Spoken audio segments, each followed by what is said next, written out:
My name is Michael Arterberry, and I'm the founder and the creator of Power of Peace. Power of Peace is a program that allows young people to have a safe environment to talk about the issues in their lives and learn from them. I need you to think of an adjective that describes your personality, and it has to be positive.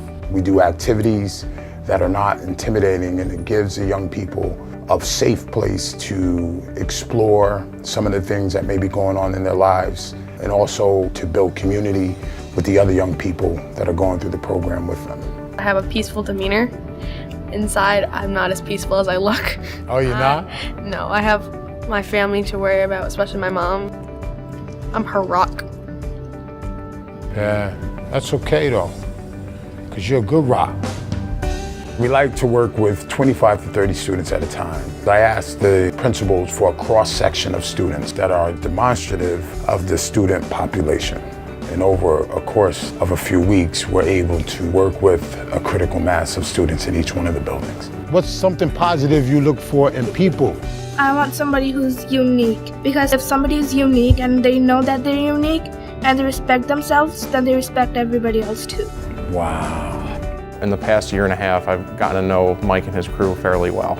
A colleague of mine recommended the Power of Peace for our student body, and it was so moving that we actually had him come back again to do another 150 students this year, and it really strengthened the relationships, not just from student to student, but student to staff member.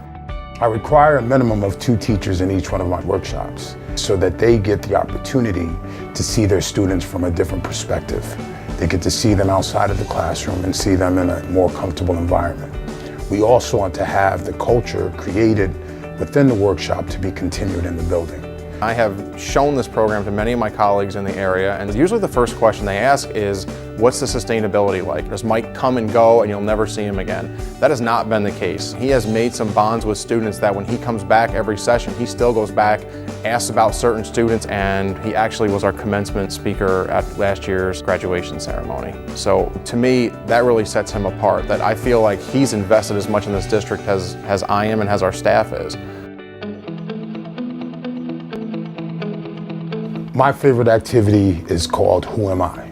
We give the young people 10 sheets of paper, and they have to write down 10 qualities that express who they are. And they have to get rid of the 10 slips of paper. Crumble up the slip of paper. As you drop this piece of paper, honor this quality as it passes from your life. Once they get rid of all 10 slips of paper, they then pick up the ones that they want back, and they keep the ones that they do not want on the floor. It gives the young person an opportunity to get a really close look at who they are, what they represent, and how they want to be represented once they leave the program. Who is willing to share how it felt to go through this process? It really helps me think, and it makes me feel like I might be getting to know my own self better. As I was dropping paper to the ground, I felt like I was becoming more like everybody else. I'm losing myself. Yeah, like a loss. I think that teenagers lose themselves in the process of trying to find themselves. What we want to do is we want to allow the young people to become the driver of their car rather than the passenger. You never stop developing the person that you are, but you have to have what they call a core. Your core has to be your stability and your base. So some of those qualities that you drop and you feel like you're losing something is more than likely something that's attached to your core. And that's the person that you have to know. Your generation is setting you guys up to not feel. You have all these social medias where you speak to people from the other side of a screen. So it depersonalizes interactions as people. But don't buy into that. When you walked into this room, everybody was just a face. You go through this activity, and now each one of those faces become a person. For me, in one sentence, what this program does is this enables our students to understand that they are more alike than they are different, and it allows our staff to see that as well. It's given them kind of a sense of place in the school, and it's given them some ownership of their education, and because of that, they're invested more, and because of that, they are staying in school and they are graduating. Peace ambassadors. That's what I like to call the young people that go through Power of Peace. But beyond trying to make the person sitting next to you better, I want you to make you better. And see, once you get better, then everything else starts to kind of fall into place because people feed off of energy.